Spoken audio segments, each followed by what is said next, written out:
ಹ್ಮ್. ನನ್ನ ಹೆಸರು ರಘು, 9ನೇ ತರಗತಿಯಲ್ಲಿ ಓದುತ್ತಿದ್ದೇನೆ. ನಾನು SK ಮಂಜುನಾಥ್ ರವರು ರಚಿಸಿರುವ ಬ್ರೇಕಿಂಗ್ ನ್ಯೂಸ್ ಕವಿತೆಯನ್ನು ಓದುತ್ತಿದ್ದೇನೆ. ಇದೀಗ ಬಂದ ಸುದ್ದಿ, ಪಡುವಣದ ಕಡೆಯಿಂದ ಹಾರಿ ಬಂತು ತೋಳ, ನಾಯಿ ಬೊಗಳಲೇ ಇಲ್ಲ.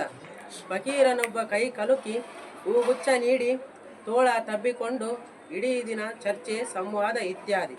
ಇಮೇಲ್, ಫೇಸ್ಬುಕ್, ವಾಟ್ಸಪ್, ಟ್ವಿಟರ್ಗಳ 3ನೇ ಮಹಾಯುದ್ಧ. ಸ್ಪರ್ಧೆ ಯಾರಿಗೋ ಕದ್ದಲಿಸಿದಂತೆ. ಹದ್ದಿನ ಕಣ್ಣಿನ ಸರ್ಪಗಾವಲು, ರೆಕ್ಕೆ ಬಿಚ್ಚುತ್ತಿಲ್ಲ ನೆಲದ ನವಿಲು. ಸುಗ್ರೀವಾಜ್ಞೆಯ ಎದುರು ಅನ್ನಕ್ಕೆ ಹಸಿವಾಗಿದೆ, ಗಾಳಿಯೇ ಉಸಿರುಗಟ್ಟಿದೆ.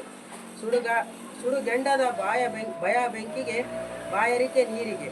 ನೆತ್ತರು ಭರಿಸದೆ ಚೂರು ಕೊಲ್ಲುವ ಕೊಲೆಗಾರ.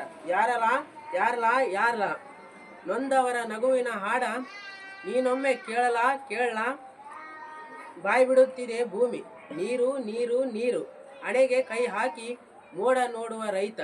ಗ್ಲೋಬಲ್ ವಾರ್ಮಿಂಗ್ ಗೆಲುವು ಯಾರಿಗೆ? ನಾಳೆಯ ಸೂರ್ಯ ಪಡುವಣದ ಮೊಬೈಲ್ ಟವರಿಗೆ ಸಿಕ್ಕಿಬಿದ್ದಿದ್ದಾನೆ. ಧನ್ಯವಾದಗಳು.